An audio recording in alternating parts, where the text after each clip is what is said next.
Hello, my dear colleagues. I am N. Subhash Chandra Bose, working as Assistant Executive Engineer in Designs and Planning Wing of Roads and Buildings Department. Now, I am going to discuss on what is the role of field engineer in construction of buildings. In that, I want to focus mainly on what are all the things one should concentrate during the construction of buildings. First of all, we see what are all the basic components of a building.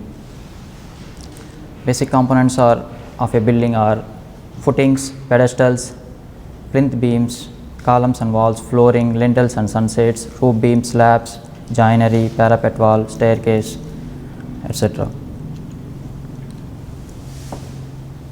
First, before starting construction of a building, one should ensure that all the drawings are available or not. After that, first we need to mark the layout on the ground. For that, we need to refer the site layout plan available with us. According to that, first we need to mark the center line of the building by using pegs penetrating in the ground. The pillars has to be constructed around those pegs.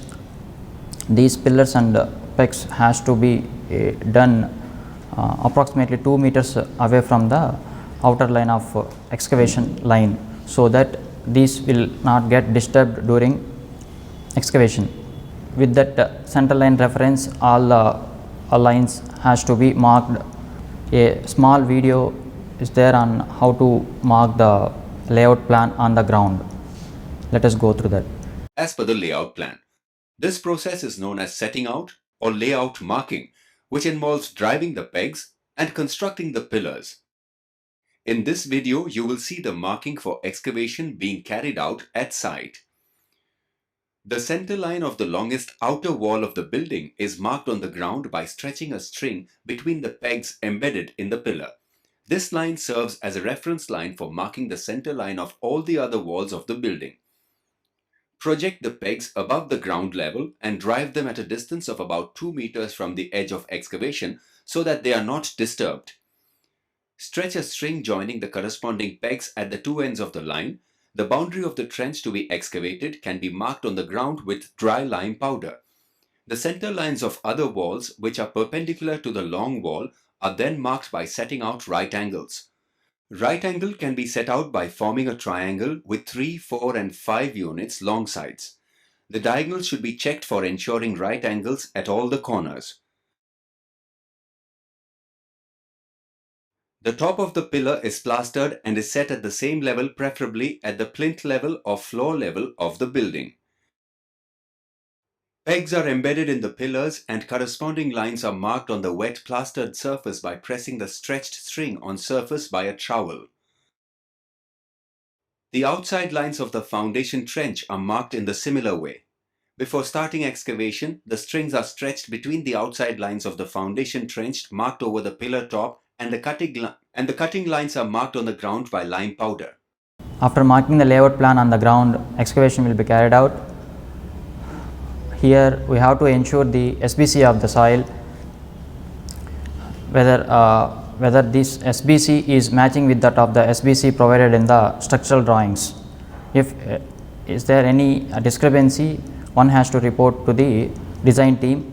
Accordingly, they will modify the foundation drawings. After that, we need to obtain concrete mix design from the lab. For that, we need to submit the materials which we are going to use at the site to the lab, and accordingly they will provide us the mix design. For starting of the construction of building, contractor will procure the materials. We need, as a field engineer, we need to ensure the quality of those materials. I am not going in deep of the testing of these materials. So, as a field engineer, how we can test these materials as simple as that. For cement, we need to see the grade of cement whether it is OPC, PPC. Normally in R&B building we use OPC cement, and the brand has to be checked. In our department we recommend 4 to 5 brands of cements. For fine aggregates we need to check the silt content by simple jar test.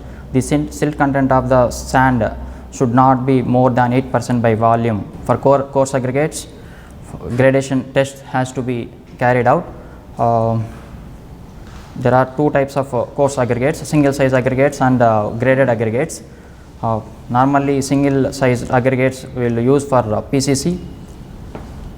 That means if we take 20 mm aggregate, most of the aggregates will be of the same size, that is 20 mm. Grade aggregate means if we take 20 mm aggregate, it is a mixture of 20 mm aggregate and 12, 10 and 6 mm aggregates. These proportions are to be based on the IS 383. And HVACD bars, we need to ensure the unit weight of these bars. This can be done by cutting 1 meter length of the bar, and we can check the weight of that bar. And water, potable water to be used for construction as well as for curing. The pH of water should not be less than 6. Bricks, for bricks there are several methods for testing of bricks. Those are clearly mentioned in IS 3495, but at site we can do some tests to ensure the quality of these bricks. Those are water absorption test. This can be done by immersion of bricks can be immersed in water, and after that we can check the weight. The water absorption should not be more than 1/6 of the brick weight, and we have to ensure the size and color of the brick. We can check the bricks randomly for that, and efflorescence test can be done. Efflorescence, here you can see the efflorescence of wall, how these white patches are called efflorescence. It should be moderate. That means 50% of the exposed surface of the brick. The efflorescence should not be more than 50% of the exposed surface of the brick. Also, if we drop a brick from the height of 1.2 meters to 1.5 meters above the ground, it should not break.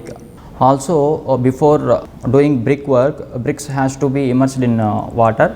Otherwise, the bricks will absorb the water content present in the plastering mix.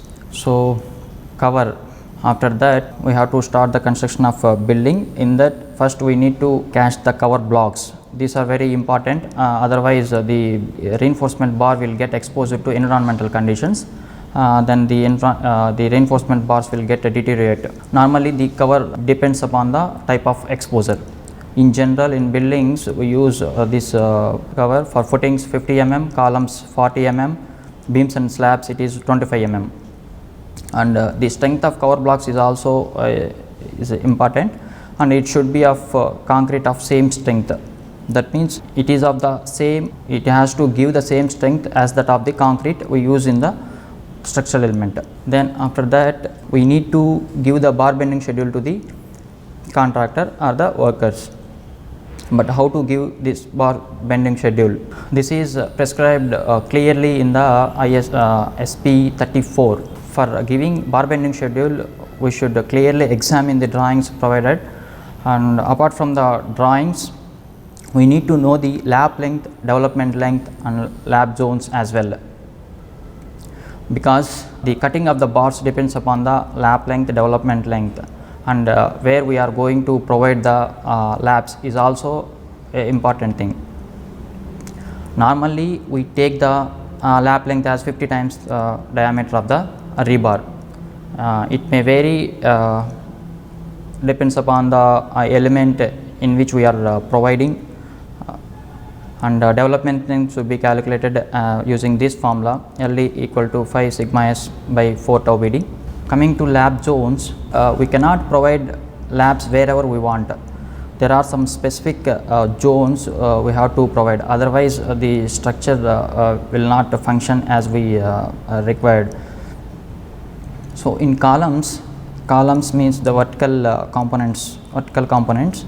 The lap should be provided at the middle height of the member in columns, because here see, if we divide the total height of the column into two zones A and B, here in first L by 4 and top L by 4 and bottom L by 4, here the bending moment is maximum in the column, and at B, that means middle of the column, the bending moment will be almost 0. So here in the zone of B we can provide the laps, whereas in beams the maximum bending moment is at the center of the beam. So for bottom reinforcement we have to avoid the providing laps at the middle zone of the beam.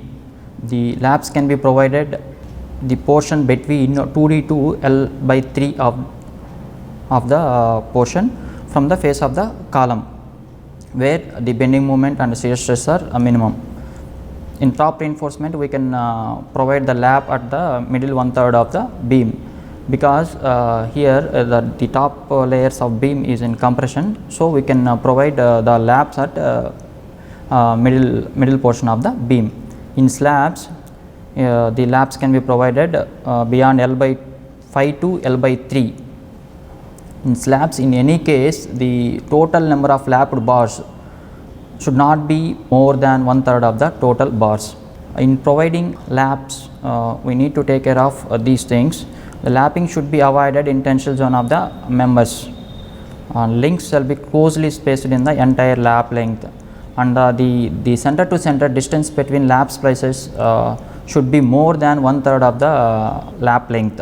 And also in vertical members, when we provide the lap, the one bar has to be bent in such a way that the axis of the bent bar should match with the bottom of the bar, so that the load can transfer along the vertical axis.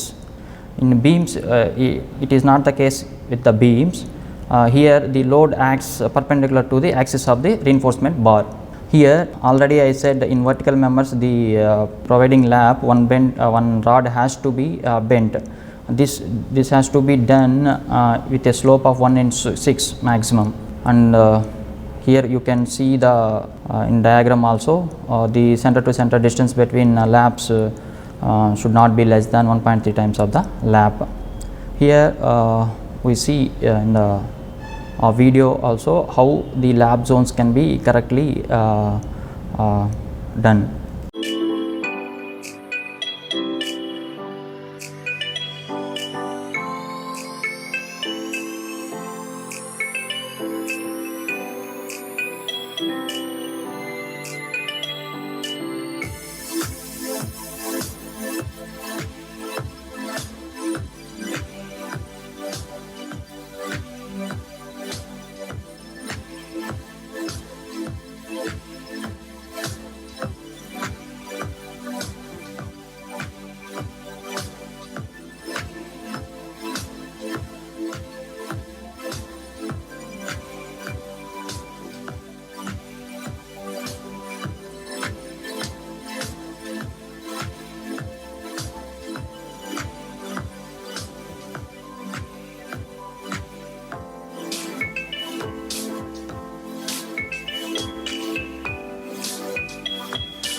In this video, it has clearly shown that how the laps should be staggered and how the links should be placed, how the links should not be placed in one direction, and links, the ends of the links should be bent in 135 degrees. All these things are clearly explained in this video. Next, coming to the formwork. Formwork plays a very important role execution.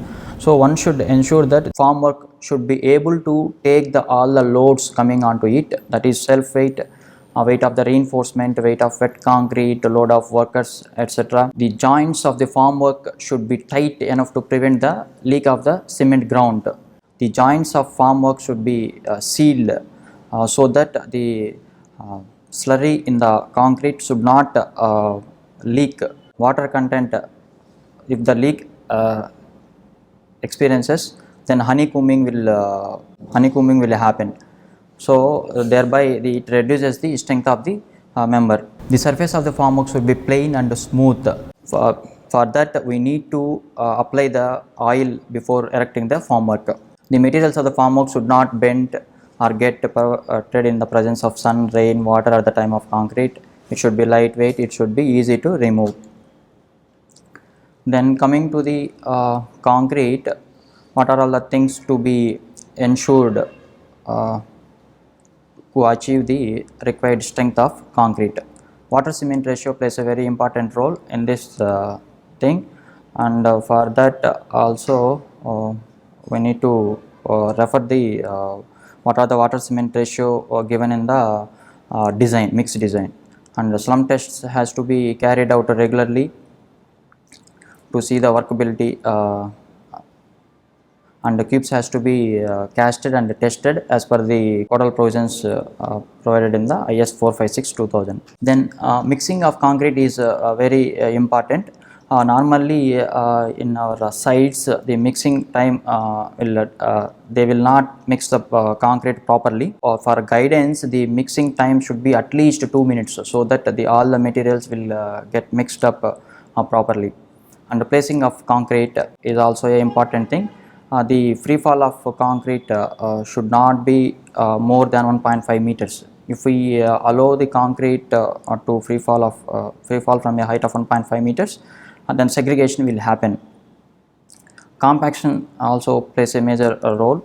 Compaction should be done in such a way that the segregation and the bleeding should not happen. For guidelines for compaction, normally in buildings we use pin vibrators, that is needle vibrators.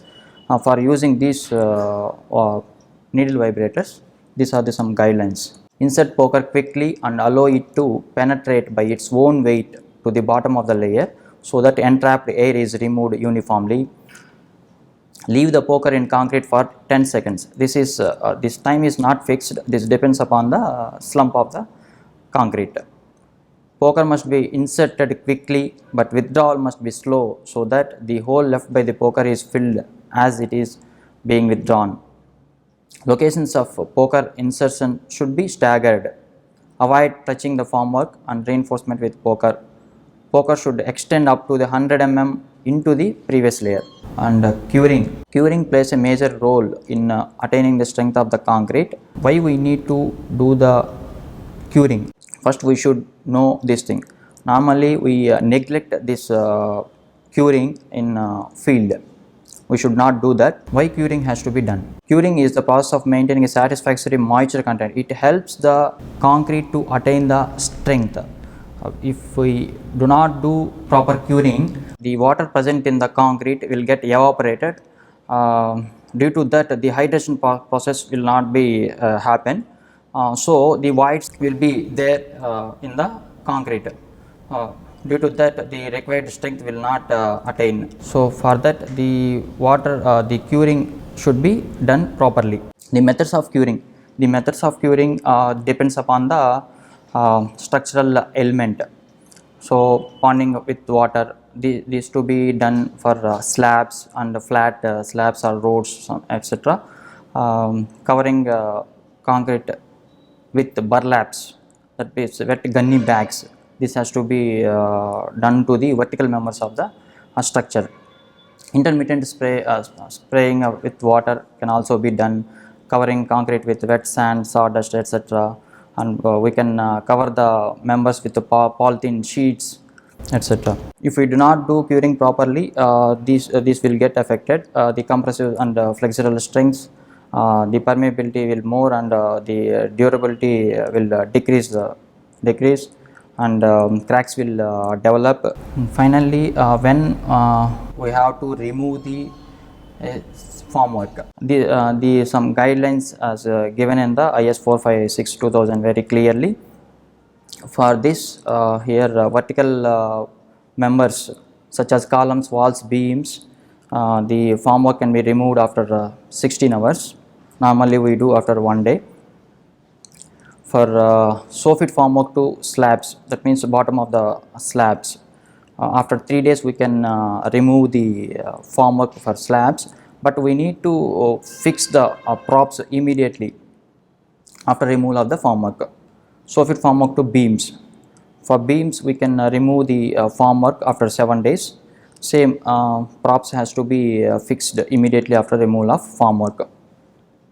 But for removing props also, the code has specified the time limits. The props to the slabs spanning up to 4.5 meters, we can remove after 7 days. If the span is more than 4.5 meters, we can remove after 14 days. And props to beams, if the span is less than 6 meters, we can remove after 14 days. If the span is more than 6 meters, we can remove after 21 days. These things we have to ensure at the site during execution. With concentrating on minor things, we can achieve good quality of structure, so that it can increase the life of the structure. So quickly we go through how to prepare the estimates of a building. The detailed quantities should be arrived as per the architectural and structural drawings. After that, we need to work out the data for the items in the buildings. For working out data, we are having standard data book, that is part 3 for buildings. In that standard data book, standard coefficients for materials, machinery and labor are given in the standard data book for working out 1 unit of quantity. For suppose if we take a concrete, how much quantity of materials to be used, what is the quantity of aggregates to be used, what is the quantity of sand to be used for 1 cubic meter of concrete. Also the labor coefficients are also given, and the machinery required for concrete mixing as well as placing are also given in the standard data book. After that, we need to calculate the rates. For the rates, we need to refer the latest SORs. There are 4 parts in SOR. Part 3 deals with the buildings. For working out data, we need to refer the buildings SOR as well as the common SOR. And cement and steel rates, we need to take from the GOs issued time to time by the government. For calculating the material rates, we need to add the conveyance charges, loading, unloading charges to the basic rates of materials available in the SOR. I am not going deep how to calculate the rates and conveyance charges and all this. Just I am giving you a brief. For calculating conveyance charges, there are rates are given as per the lead of the materials available in the common SOR. Just I have given you a brief idea about preparation of estimates, and also what are all the things one has to take care during execution of buildings. Thank you my dear colleagues.